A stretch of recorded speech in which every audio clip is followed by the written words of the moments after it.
பார்த்தீரா நாராயணரே, சுக்ராச்சாரியாரை அவமதித்ததின் விளைவு இது. கவனமாக பாருங்கள். இந்த சிலைக்குள் ஒளிந்திருக்கும் தகவலை தெரிந்து கொள்ளுங்கள். அசுர ராஜா இரண்யகசிப் அசுர குலத்தில் உதித்த ஒரு சூரியன். பகவான் இரண்யகசிபு வாழ்க! பகவான் இரண்யகசிபு வாழ்க! அவருக்குள் சூரியனின் வெப்பமும் உள்ளது, அதர்மத்தின் சக்தியும் உள்ளது.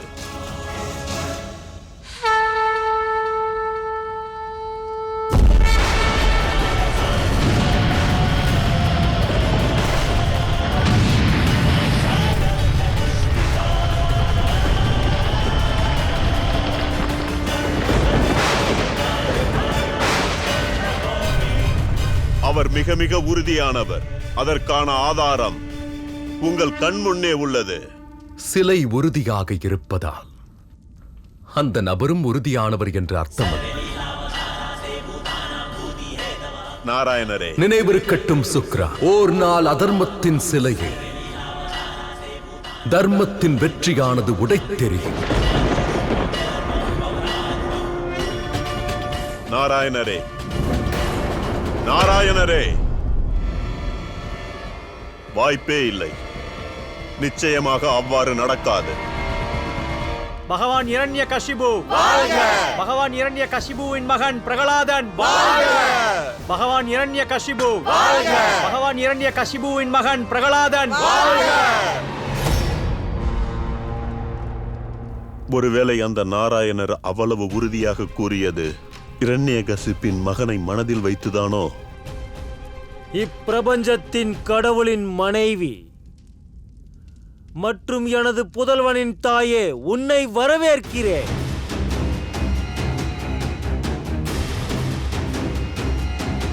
அருகே வா. என்னுடைய பலம் வாய்ந்த மகனை என் கரங்களில் தா. பகவான் இரண்யகசிபுவின் மகன் இவன்.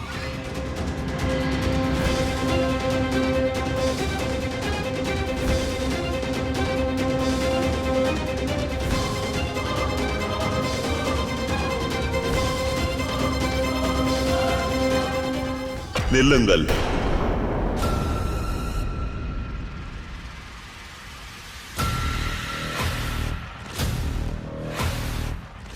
குருதேவா, அசுர மகாராணி கயது, இந்த பாலகனை தரையில் வையுங்கள்.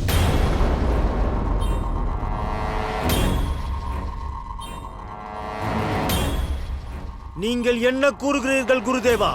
இப்பிரபஞ்சத்தின் கடவுளின் குழந்தை இது. அவனுக்கான இடம் என் கரங்கள் தானே தவிர தரை அல்ல. என் கட்டளைக்கு அடிபணியுங்கள். இந்த பாலகனை இந்த நொடியே தரை மீது வையுங்கள்.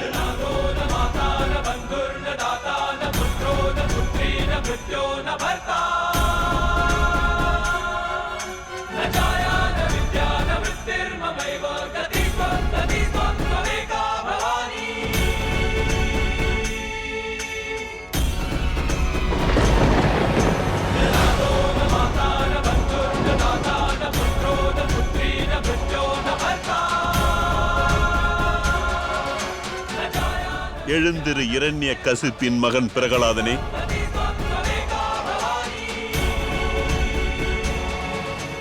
இது என் கட்டளை.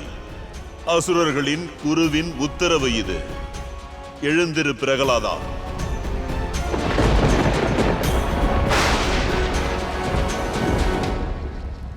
உன் தந்தையிடம் சென்று அவர் பாதத்தை தொட்டு வணங்கு.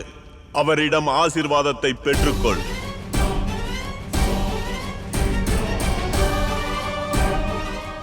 குருதேவரே, உங்களுக்கு என்ன ஆயிற்று? இந்த பச்சிலங்குழந்தையால் எவ்வாறு எழுந்து நடக்க முடியும்?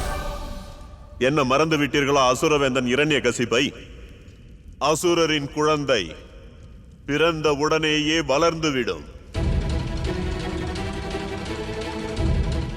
அப்படியெனில் பிரகலாதன் ஏன் வளரவில்லை?